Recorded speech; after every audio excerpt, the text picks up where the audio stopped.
Oh, and the race is actually starting, and they're off. Okay. Waiting for things to show up on my screen. All right. So both of them are heading to Starman. I'm just going to assume everyone's pretty much familiar with the Mega Man run. They're going to go through 8 stages, each one picking up a weapon, maybe a utility item on the side, and these will assist them later on in the game. So in this stage, there's a low gravity gimmick. You can see Mega Man has impressive hops at the moment. They're just gonna continue on through. This stage is really hard. It's really easy to like just jump a bit too high, especially into spikes like these, or round these corners a bit too tight, also die. You can see they grab the letter there. So in each of the 8 Robot Master stages, there's going to be a letter, and they will be collecting each one. Collecting all 8 will unlock beats, and beats not too terribly useful for most of the game, but he'll come in handy big time at the very end for Wily Capsule. Buster, of course, in this game is extremely good. Obviously, you're seeing it a lot here because Mega Man has no other option, but this isn't going to change too much later on. Buster's just that good. It does 3 damage, fully charged, and in addition, it also pierces if it lands the killing blow on an enemy. So if you have like a string of 3 enemies or something and they all have 3 or less health, then Charge Buster will kill all 3 of them. Here's Starman. The way Mega Man shoots his Buster, like the Buster shot kind of starts a bit in front of him. So by like getting next to Starman's shield, they can actually kind of just deposit the Buster shot through the shield and just into Starman's hitbox. As we go towards gravity here, you have a $20 donation from Cy Tallis that says, props to Handsome Jack for powering through Mega Man 9. Way to go. Put this towards the Comet Striker incentive. Bring them over, and that brings us to 110 out of $200, so we're getting closer to that. Bring them over. That's what I'm saying, man. Just bring them over. All right, so so they got Star Shield after beating Starman, but more importantly, they got Super Arrow, which you're going to see here right now on Ppot's screen. This is an incredibly powerful item, both for movement purposes as well as a weapon, although it's mostly going to be used for movements. So I guess a quick note here, Gravity Man stage gimmick, of course, flipping you upside down. You have to be careful to time your slides correctly as well when you're upside down, because if you try sliding while you already have a slide going, you'll actually just jump in the same way as you would in, say, Mega Man 3. And Ppot's gonna get this letter here. And I would actually say this is like one of the hardest screens to optimize in the entire game. Actually optimizing those transitions between the different gravities there, different flipped orientations is really hard. You kind of like want to jump into it as you're like about to transition it.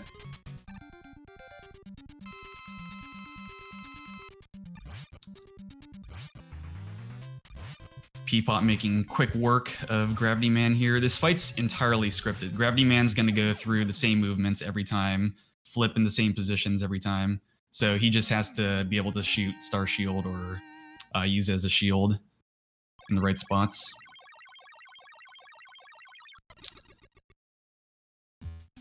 Looks like he also gained a bit of a lead on Prisiii there in this stage.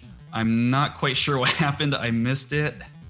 This is what happens when you solo commentate a race. I was too busy mesmerized by Ppot's gracefulness. But it looks like Prisiii also made quick work of Gravity Man there, and will now be moving on to Gyro to follow in Ppot's footsteps. So yeah, I was talking about Super Arrow earlier. Let me talk about more. So Super Arrow costs 2 ticks of energy to cast initially, although 1 is fine if 1 is all you have. And then while Super Arrow is in motion and Mega Man is standing on it, it will gradually consume energy throughout the course of that. With that said, Super Arrow does not reach like peak velocity right off the bat. It has to accelerate first. So In terms of conserving energy, you'll see these guys like jump at the very start of its movement and then like catch it as on their way down. That way they can save a few bars of energy. In addition, they'll also look like they're kind of like falling off and getting back on by grinding against the fronts. And by doing that, they also conserve energy. You're going to be seeing that throughout the run. And again, Super Arrow is also a weapon. So if you're paying close attention there, for one of those screens, they actually use the Super Arrow specifically to kill one enemy in their way while riding on the Super Arrow already.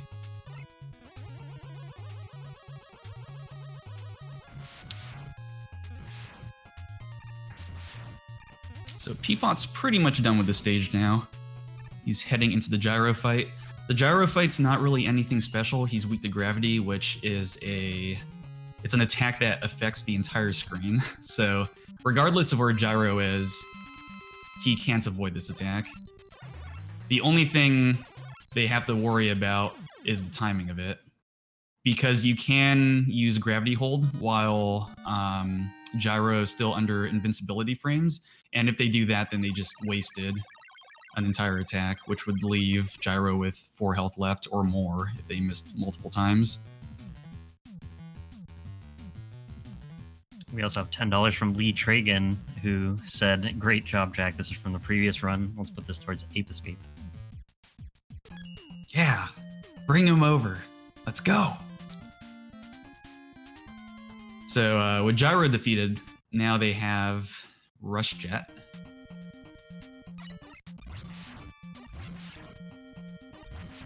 Ppot about to do a pretty cool arrow here. It's just low enough to get under the ceiling, high enough to get over that ball guy. And this is just enough energy left to climb that ladder and then 2 arrows up here.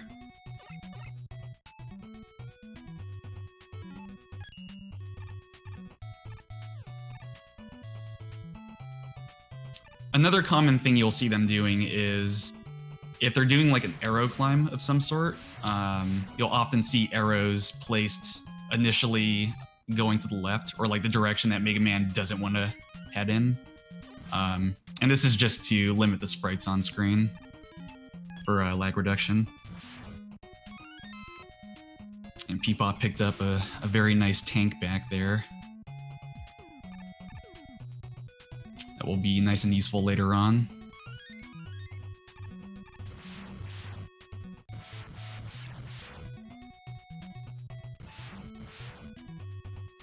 Oh, missed the Stomper kill. That Stomper takes, I believe, 4 gyros to kill.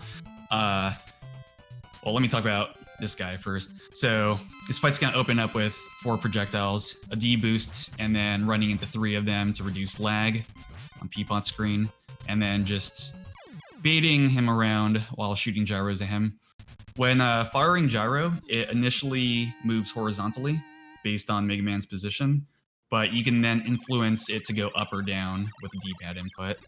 And once you do that, it's locked in that trajectory. So there is some special care taken in making sure those shots connect with Crystal during the fight.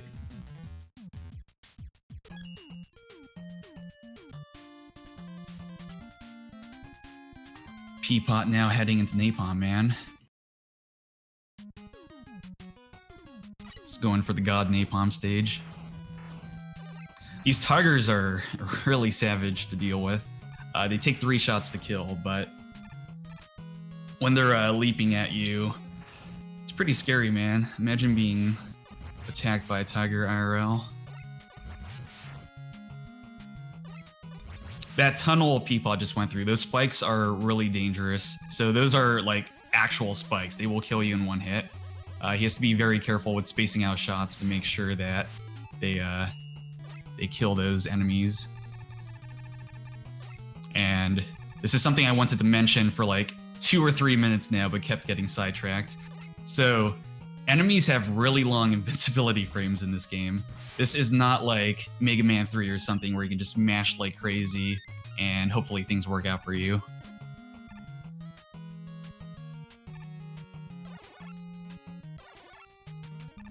So both of our racers are going to be doing controlled, slow mashes to make sure every shot counts.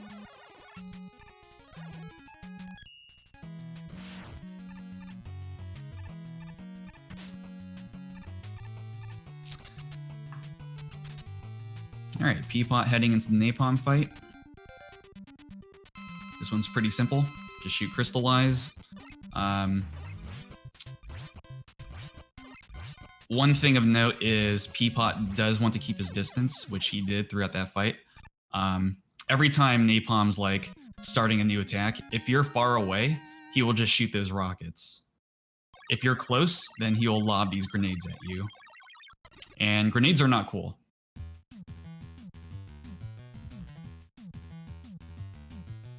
We have $50 from Handsome Jack, who says, "Best of luck to the runners." Thank you, Jack, and thank you for that previous run as well. Very good job.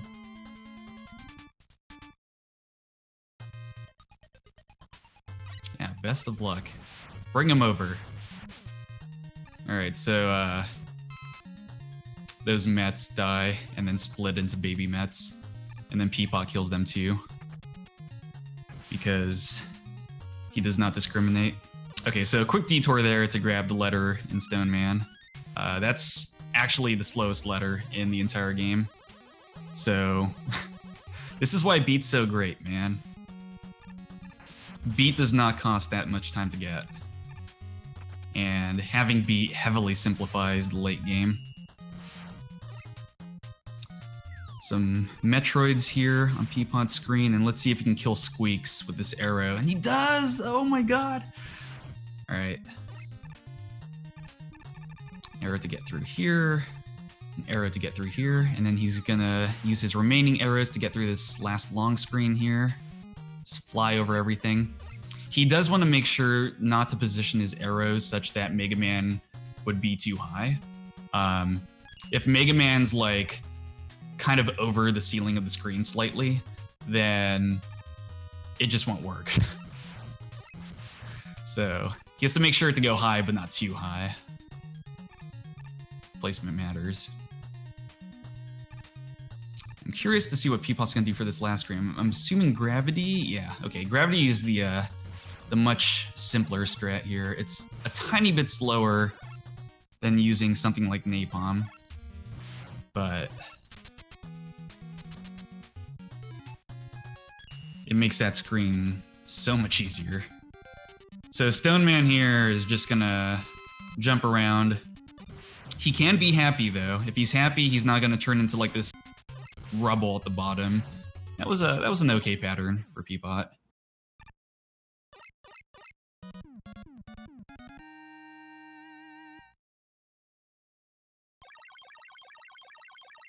Looks like Prisii's about to enter the final screen himself.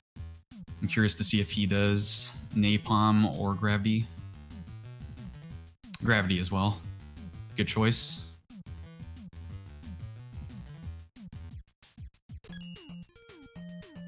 All right, Ppot entering Charge Man. This is basically going to open up with some arrows, some slides first to make sure energy is conserved properly, because Ppot needs to be absolutely sure he has energy for this screen right here. You do not want to platform through this screen. It is really slow.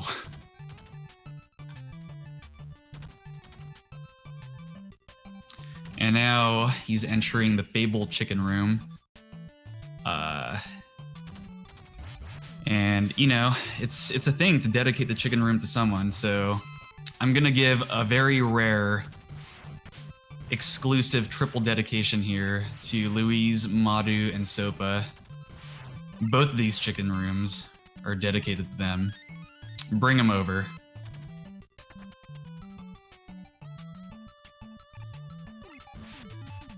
Crystal Eye, by the way, is a pretty good weapon. You just have to be careful with where you aim it, because if it does not strike an actual target, a target being, you know, like an enemy, something with a hitbox, if it strikes like a wall or something, it will break apart into 3 like smaller projectiles that just bounce around. and all these sprites can cause incredible lag. Okay, Charge Man. This is a very difficult fight. So he's weak to Power Stone, and Power Stone creates these 3 rocks that just orbit around Mega Man as they expand out.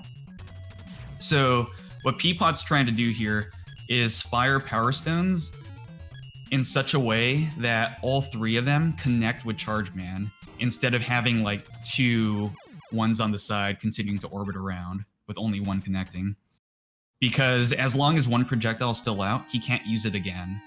And his only option at that point will be to either wait or to pause, which forcefully cancels the Power Stone. So he had a kind of a shaky fight there. Let's see if Prisiii fares a bit better.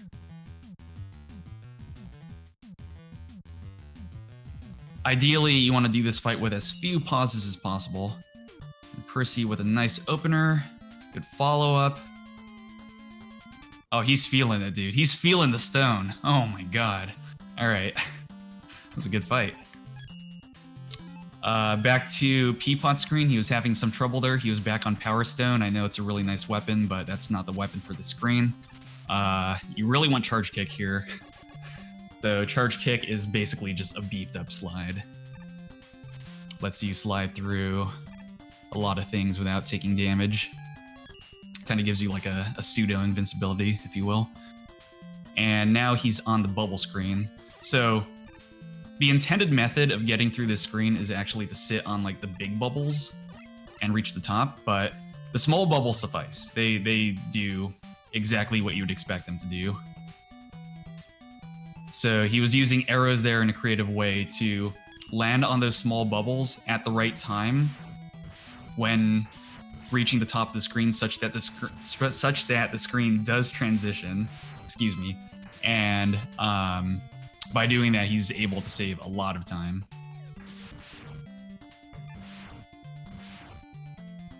You can see he also skipped the boat, which, if you want to watch that again, Prisii's about to do it.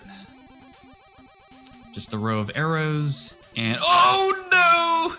Oh, well, I guess Prisii's gonna be riding the boat. That's good. We're getting variety here. So, yeah, you got Ppot on the left, just chilling.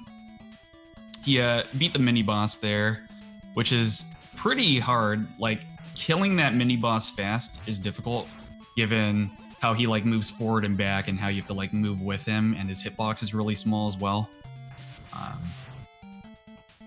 And you also have to watch out for like the long iframes.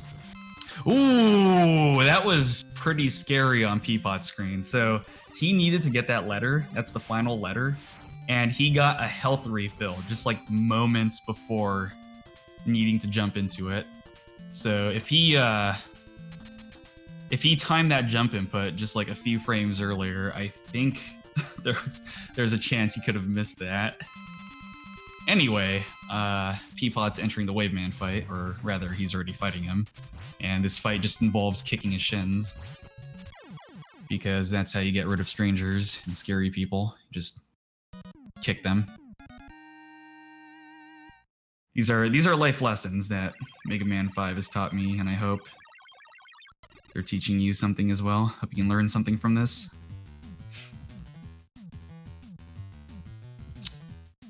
Prisiii done with the boat. You can see how when you leave the boat, there's like this cutscene that plays out as Mega Man just slowly walks away from it.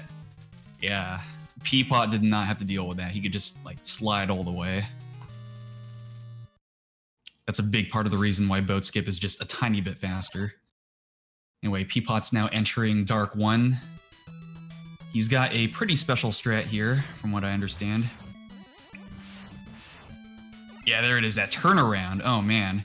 So he starts off this stage with a slightly different sequence of jumps, which necessitates the use of that turnaround there, which I don't know if you could have caught it if you weren't like paying really close attention. It was a very tight turnaround. Probably just a few frames, but looks like Ppot's making his way through Dark 1 right now. This is like the stage for Rush Jet. Jet jumps are really nice in this game. It's typically just like different speeds in which you kind of roll your thumb over A and B, depending on like the height that Mega Man's currently at. So more rush jet jumps to skip these screens, as well as this screen here. And then he's gonna summon rush here, but not ride it, just to get this buster shot out to kill that last enemy in his way. And with that, Ppot can now enter the boss. This boss is weak to wave. This fight's surprisingly awkward. If you time your shots kind of poorly, you can end up in a situation where this Darkman tank just tramples all over you. And that's non-ideal, to say the least. I really love the Mega Man 5 castle stages, by the way. They're fantastic. Ooh, Prissy takes a death to the Darkman ATST. Thankfully, there's a checkpoint right there. I was actually wondering where the checkpoint was. I couldn't remember. Back on Ppot's screen.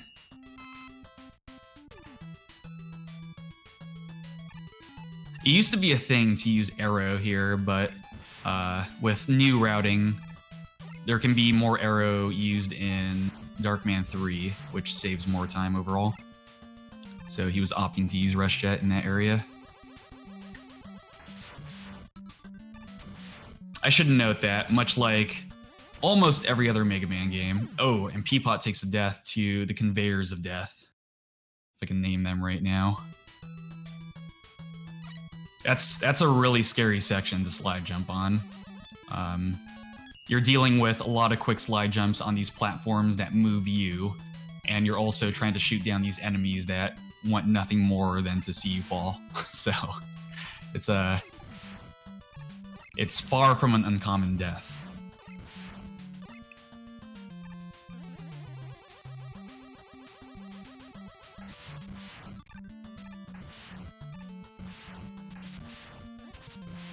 Oh, nice. That enemy on Ppot's screen dropped a 1-up just to rub it in. That's a Mega Man 5 sense of humor right there. I appreciate that. Alright, so Ppot's going into this cool screen, coming up with like these falling enemies.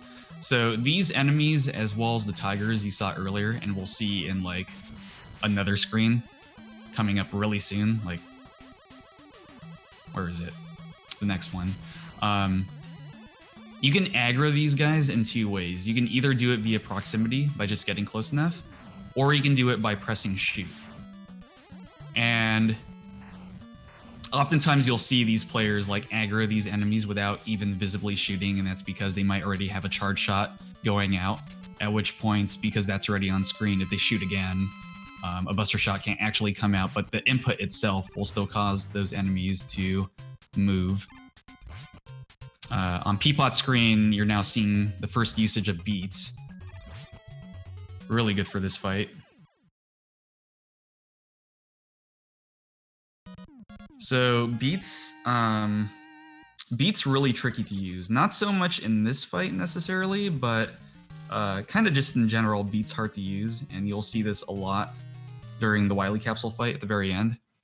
But basically, even though beat control is automatic, like he attacks automatically, beat has to return to you, your position, before he can attack again. And like keeping this distance in mind from your target with respect to also invincibility frames plays a huge role in getting fast kills. Likewise, if you're jumping around with beat, you have to be careful in that there is like this kind of origin point that beat needs to be at. And if you're changing your Y position wildly, then beat's not going to really like that, and he's not going to attack. He's going to wait for you to, for example, reach the peak of your jump or something. So, Ppot in Dark 3, this is a very rough stage. Lots of arrow usage here. This next screen's a big one. He's gonna place one arrow low enough to get under this platform that you can slide under. He's gonna transfer to this higher arrow because the lower arrow is gonna get stopped by those spikes, but the upper arrow is still low enough to get under those one-tile blocks. So very nicely done by Ppot. And then using that M tank there to refill Super Arrow so you can use Super Arrow more. Let's see if Prisiii gets this sick double arrow as well. That's a good setup. I'm a fan of that one. Oh, Ppot still has 1 energy, but the Stomper is denying him. He has to switch to Gyro. Unbelievable. Okay, so with this 1 bar of arrow, he's gonna place an arrow here. Again, precise positioning, just high enough to get over these enemies, but low enough to slide under that one. And he's home free. Oh, Prisiii to the own Stomper, dude. Okay. And it looks like Prisii's arrow placement is also good. All right, back to Ppot's screen. He's fighting Glue Man. There's Glue. Okay, so the only thing he has to watch out for here is when this guy's about to fire, he needs to jump high. That way he can bait him to shoot those like Cheerio, Spaghetti-O things up into the air, as opposed to just horizontally right into Mega Man's face. If those things connect with Mega Man, it's not like the end of the world, but it is slow.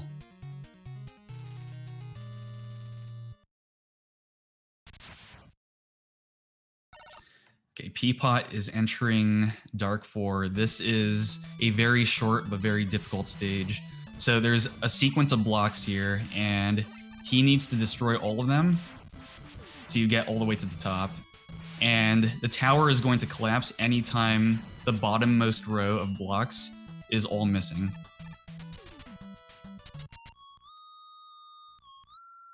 So nice work there from Ppot. Prisiii taking it nice and slow, making sure not to have any funky deaths here, because dying in Dark 4 is very much a thing. Here's the Dark 4 fight, both players starting it. They will be using Beat for this fight. Beat's very good here. So this fight's kind of scary. Dark 4 does a pretty high amount of damage output, so if you're not careful, he can take you very low to the point of even killing you.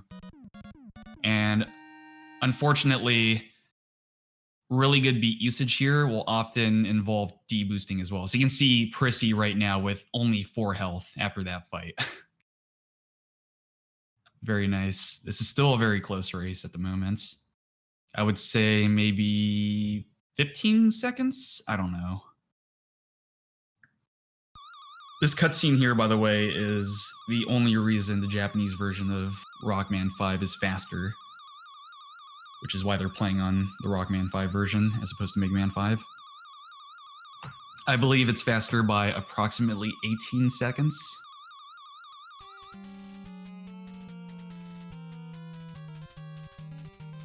So yeah, we have both players now entering Wily 1. And much like the Dark Castle, the Wily Castle also offers a lot of platforming variety, a lot of really cool punishing arrows. Ppot there only really needed to take the M tank, but he also grabbed the E tank on the left side for safety. Definitely a good choice. Oh, did he not grab the E tank in Crystal Man? Or did he already use that? I don't think he used it, so he probably didn't grab it. Anyway, using an M tank here to refill arrow. Energy is persistent across both castles. He will be using an arrow here, the haircut arrow to get under these spikes, but high enough to get over those round conveyor thingies. And he can use his remaining arrows here, one at the bottom to kill this like vacuum cleaner guy. Oh, but the higher arrow was not high enough to clear all those platforms, so he had to slide the end of this room. Let's see if Prisiii can get this arrow at the top. And it looks like he does. Nice. So both players are now in the Crusher screen. This is like the one screen where mashing kind of matters. Not really, though. You don't need an impressive speed of mashing to get through this, necessarily. It's definitely more on the execution side with respect to slides and just killing those enemies that stand in your way. Oh, I couldn't even see if Ppot got the chicken jump. Let's see if Prisiii gets it. Prisiii will get it for both players. Oh, he got it! Okay. All right, so On Ppot's screen, we have big pets. So if you're standing right next to the bottom peg as you damage it, and like the center peg is also connected to big pets, then you'll just zip up to the top peg there, and you can continuously deal damage to his head without needing to like constantly shoot those pegs around and dance on them. This significantly expedites the fight. This fight is very slow without doing those zips. This race is really close, by the way. So both players now entering Wily 2, going to immediately start with some cool Metroids that they're going to blast with Buster. This will also feature, right now, the one water section. And when underwater in Mega Man 5, you cannot jump out of a slide. So they will need to time their slides such that their slides end right before ledges where they want to jump, or they need to do like a quick turnaround to cancel the slide. So you have to be very careful here with their platforming. It looks like Ppot kind of stuttered there a bit. A little shaky. But doing a jump out of safety is always better than trying to go big and just dying outright. Ppot taking a D-boost here to jump through this bat, and will continue making his way through the stage.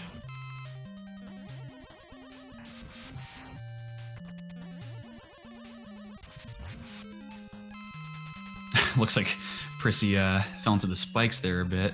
I think he omitted the D-boost and tried going for the slide jump maybe under the bat. I'd actually be surprised if he did that, given how risky it is, but yeah, I couldn't catch it. So Ppot getting through the last movement check there and is now moving on to circling Q9. This boss can open its gates randomly. He's shooting at these specific moments when the gates typically open. If he were to get a good pattern, didn't really get like an amazing pattern there, but good fight overall. Let's see if Prisiii gets something better. Ooh, the gate opens there. Ooh, Q9 on the right side. Cheeky Q9. All right. Still a very small gap between the two runners, both of whom are entering the boss rush, although it's not much of a boss rush. So they're going to be taking the center right teleporter, which leads to Napalm Man. And the Napalm fight here is going to be exactly the same as the first fight. The reason they're fighting this guy, though, oh, there you can see Crystal when it hits a wall and not a target. And it turns into these three balls that just bounce around, and oh my god, the chaos. Ppot making this a race, thank you. So, with this teleporter down, he's going to place these arrows, just one arrow in a precise spot, and by sliding left away from the wall and then doing a one-frame turnaround, he can clip through and just zip right over onto Wily Press. And Prisiii struggling a little bit. He has to place another arrow to get this. Oh, this slide's pretty hard. Prisiii just got it. Nice. So Wily Press, this guy, when he's up in the air, will kind of hover back and forth either 3, 5, or 7 times. If he hovers back and forth 5 times and continues hovering back and forth, then you know for sure it's a 7. So at that point, they can do an arrow climb, which you just saw on Ppot's side. And by doing that arrow climb in preparation, they can hit Wily Press at the top as well as on the way down. And you can get double hits this way. In fact, there's a way to get triple hits. It's pretty crazy stuff.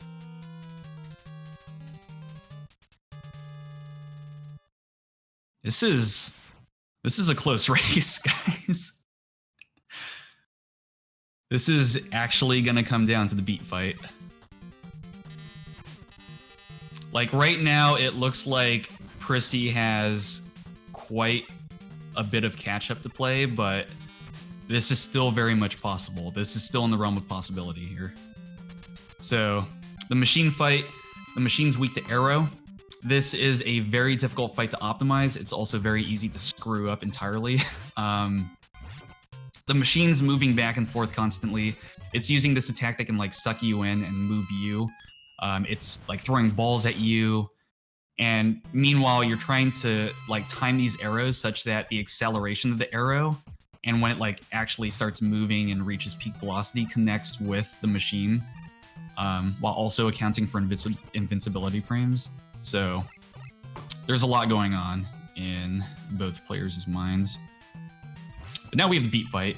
So Wily Capsule is just gonna spawn all over the place. Beat's gonna track him. Again, Beat's automatic, but the players have to keep in mind the periodicity of attacks and like the distance between you and the target. If Beat's not targeting, Ppot just lost some energy there with, that was either an iframe hit or like some sort of funky, it's still too high for the Buster. There's too much going on, dude. Meanwhile, Prisii's catching up, dude. But he can get this Buster kill. Dude, time's coming up for Ppot. Time, dude! Okay, time for Prisiii as well. I think that was like 36:05, just judging off of Prisii's timer for Ppot, and then 36:10 for Prisiii. So a 5-second race there, approximately. You might be seeing something different on the actual marathon stream, but I think that's about the times, right? So there's a lot more I wanted to explain there, but yeah, that's what happens when there's a close race. That was great. Thank you guys so much for playing Mega Man 5. It warms my heart.